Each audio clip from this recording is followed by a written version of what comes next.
Me da muchísimo gusto el día de hoy estar en esta entrevista muy personal con el secretario de la Función Pública, Virgilio Andrade. Virgilio, muchísimas gracias por esta plática muy personal. Al contrario, Vivi, con gusto. Muchas gracias. Virgilio, naces poco antes de esta gran masacre del movimiento del 68, justo en Tlatelolco. ¿Cómo fueron esos primeros años de tu vida?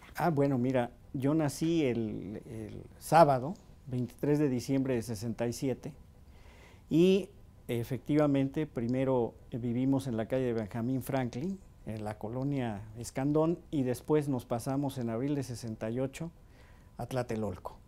El edificio Presidente Juárez, igualito al Nuevo León, igualito al Chihuahua en términos de estructura. Esto es importante porque va dejando huella en muchos sentidos.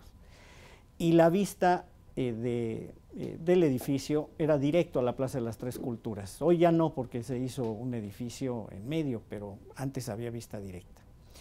Y sí dejó huella, porque a pesar de que yo tenía 9 o 10 meses, años después estaba viva toda esa situación por las pintas que había en las bardas, en los barandales, en la propia plaza, que siempre la plaza guardó un silencio imponente. Pero además de todo, me imagino que muchos de tus vecinos, ya más grandes, platicaban del tema constantemente. De hecho, yo tenía una tía viviendo en el edificio Chihuahua, que es el edificio protagónico de aquellos días.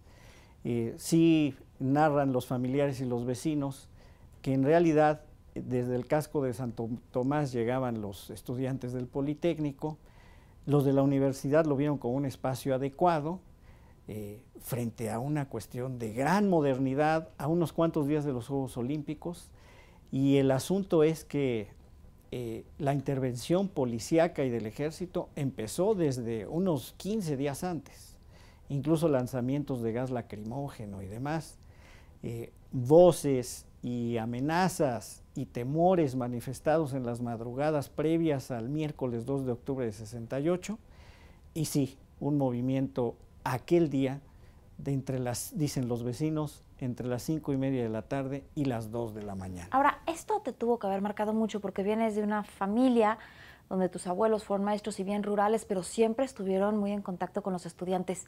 ¿Cómo eran tus abuelos?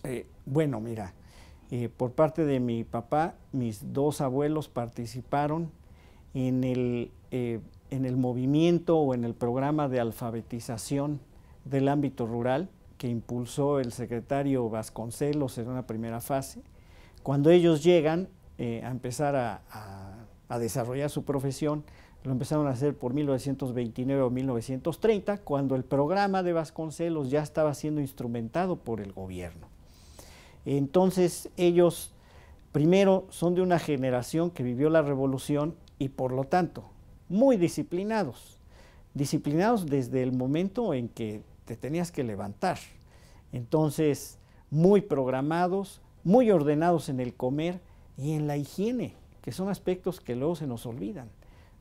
Básicamente es lo que me marcó de ellos, y por supuesto su vocación pública desde el magisterio, porque dieron clases más de 40 años, pero después heredaban sus conocimientos y su entusiasmo por la enseñanza en nosotros, que éramos los nietos. A ver, me voy a saltar unos años y luego regreso. Si dices que eran muy disciplinados, por ahí me cuentan que tú no duermes poquísimo y comes poquísimo. ¿Será? Fuentes fidedignas me lo confirman. Bueno, yo lo que te quiero decir es que trato de terminar lo que me corresponde y me duermo cuando lo termino. Y ¿Cuántas horas duermes? Tengo 4 o 5, es más o menos el promedio, y siempre trato de levantarme antes que mis hijos. ¿Y por qué me dicen que comes poquísimo? Bueno, trato de ser cuidadoso en lo que como. Realmente esa es una disciplina que he tenido desde hace casi 30 años. Y es todo, simplemente soy disciplinado, y sí, desde niño tenía la disciplina de tratar de comer moderado, vamos a decirlo así. Me llaman la atención tus preguntas, pero está muy bien. Ahora, qué bueno que dormías poco desde chiquito, porque por ahí me dicen que a los 11 años de edad ya estabas en los informes presidenciales. ¿Cómo los aguantabas cuando eran eternos? Bueno, la verdad es que justamente por una práctica de mi abuela materna, mi abuela materna veía todos los informes de gobierno. Entonces se transmitían en cadena nacional y el primero que vi fue en 1973, de hecho tenía 5 años de edad. Se transmitió un sábado ese informe de gobierno y pues llamaba la atención que estuviera un presidente hablando tanto tiempo. La cultura, de alguna manera la cultura presidencial sí marcó el siglo XX mexicano. Entonces era un referente público, permanente, además enfatizado por las cadenas nacionales. Tú que estás en los medios de comunicación, que te pongan una cadena nacional a cada rato, te va metiendo información. Entras a estudiar la primaria, secundaria, preparatoria y luego entras al ITAM en una generación donde he entrevistado a varios de tus compañeros muy exitosa. Bueno, sí, son amigos que han tenido... De todos los partidos, de todos los colores, sí, pero todos en cierto, bueno, estamos hablando desde el presidente de Aeroméxico, el secretario de Gobernación, el secretario de Relaciones Exteriores. ¿Cómo fue esta generación? Yo entré al ITAM en 1985, ya venía precedido el ITAM de funcionarios importantes. De ahí se formó el exsecretario de Hacienda Gustavo Petricholi, el que era gobernador del Banco de México también a principios de los 80s y que luego repitió durante el presidente Salinas, Mancera, también era formado en el ITAM. El ITAM empezó a introducir nuevo material académico que fue siendo necesario en el gobierno para resolver los problemas económicos de la crisis, particularmente de la crisis del 82, y después para poder estabilizar al país a partir de finales del 88. Esta demanda que tenía el gobierno por funcionarios, o más bien por egresados universitarios con esta formación, fue lo que hizo que el ITAM tuviera más relevancia y más importancia. Y adicionalmente, la verdad es que también en aquel entonces el reforzamiento con programas de posgrado propiciaba que hubiese una formación mucho más integral de los estudiantes. Bueno, tú te vas a hacer, terminando el ITAM, te vas a hacer una maestría en políticas públicas a la Universidad de Columbia en Nueva York, sí. Y muchos de mis amigos también salieron. Yo entré en 1985, de esa generación es el hoy embajador ante la OCDE, Dionisio Pérez Jácome, quien fue secretario de Comunicaciones y Transportes y estuvo en egresos y demás.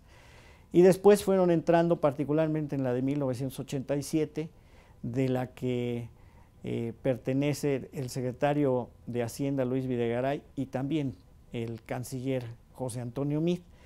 Y más tarde empezaron a entrar otros cuadros que hoy también están destacando en el sector público o que han destacado. El anterior secretario de Gobernación, Alejandro Poiré, estuvo... Enrique Ochoa. Por supuesto, que es el director de la CFE. Sí podemos mencionar a varios, pero es porque tienen una vocación natural para resolver problemas y siempre se entusiasmaron por el sector público. Y varios de ellos decidieron combinar su formación del ITAM con la UNAM para efecto de tener el mayor espectro de visión en términos académicos, y eso es importante destacarlo también. Te casas con una mujer, la verdad, maravillosa, una mujer muy centrada, profesionista, inteligentísima. Sí, afortunadamente. Y te vas sí. con ella a hacer la maestría. ¿Cómo fueron esos años? Bueno, nos casamos en 1995 y efectivamente, pues una vida de pareja y una vida de estudiantes, es una combinación afortunada. Te une mucho, ¿no? Casarte, irte fuera, estar lejos de papás, hermanos, de quien sea, y estar solo con tu esposa y no ver a nadie más. Lo que une es enfrentar las situaciones con proyecto y siempre pues tratando de tener la visión de más largo plazo posible. Eso es lo que realmente une y hace permanecer. Pero finalmente también tienen un proyecto intelectual y laboral muy similar. Tu esposa también trabaja muchísimo y tienen 2 chiquitos en común. Así es. Ella trabaja en la Comisión Nacional de Seguros y Fianzas, o sea, en el gobierno desde hace 14 años. Y sí, llevamos una vida familiar normal y la seguimos llevando al día de hoy. Mira, qué bien. A ver, preguntas cortas, respuestas cortas. ¿Cuál es tu libro favorito?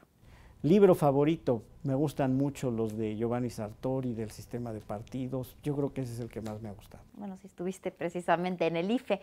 ¿Y tu comida favorita? Me gustan mucho las muchas variedades de la mexicana y del internacional, las pastas, la italiana. En tus tiempos libres, ¿cómo los disfrutas?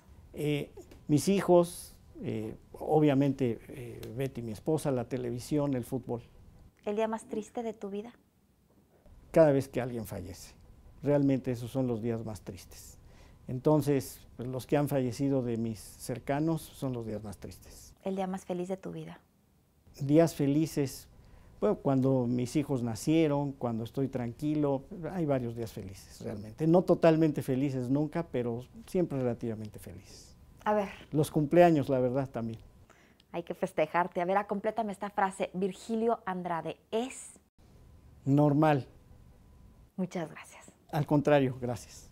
¿Tienes una familia, abuelo, un abuelo? ¿El día más feliz de tu vida?